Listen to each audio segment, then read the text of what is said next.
আমন্ত্রণ জানাচ্ছি পল্লী টিভির বিনোদন বিষয়ক নিয়মিত অনুষ্ঠান মিডিয়া গসিপে। দর্শক, একটা সময় টলিউডের জুটি মানেই ভাবা হতো দেব শুভশ্রীর কথা। ভক্তের হৃদয়ে এখনও তারা রয়ে গেছেন, তার প্রমাণ পাওয়া গেল 10 বছর পর। তবে শুভশ্রী জীবন থেকে হারিয়েছেন চারটি বছর। এক সাক্ষাৎকারে তেমনটি বলেছিলেন অভিনেত্রী। বিস্তারিত জানাবো ডেস্ক রিপোর্ট থেকে। ক্যারিয়ারের শুরুতে তাদের প্রেম হয়।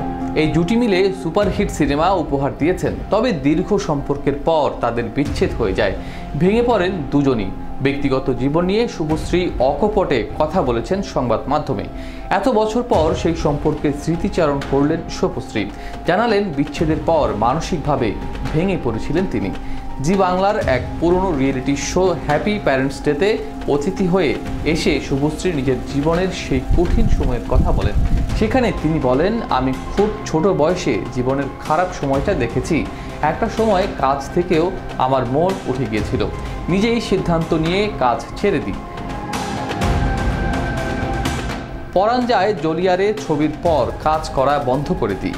তবে সিদ্ধান্ত নেওয়ার পর যেই সম্পর্কের জন্য সবকিছু ত্যাগ করেছিলেন সেটাই টিকল না। আর তখনই বুঝলেন জীবনের অনিশ্চয়তার কথা। শুভশ্রী বলেন, সেই সময়ে আমি আমার 4টি বছর নষ্ট করেছি। মনের কষ্ট বাবা মায়ের সঙ্গে ভাগ করে নিতে পারিনি। বাইরে থেকে হাসি খুশি থাকলেও 5 মিনিট অন্তর বাথরুমে গিয়ে কেঁদে ফিরতাম।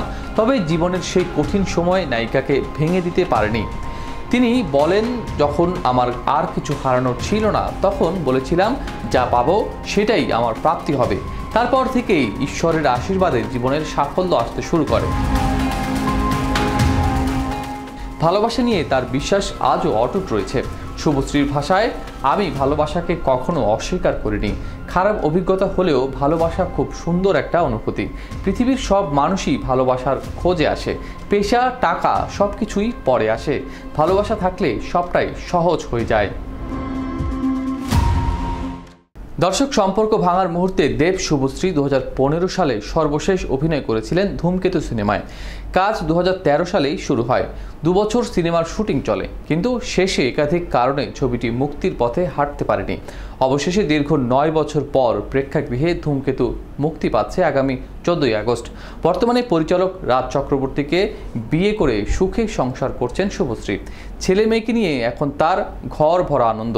আজ এ পর্যন্তই। পরবর্তী পর্বে আবারও হাজির হওয়ার প্রত্যাশায় আজকের মতো বিদায় নিচ্ছি। আল্লাহ হাফেজ।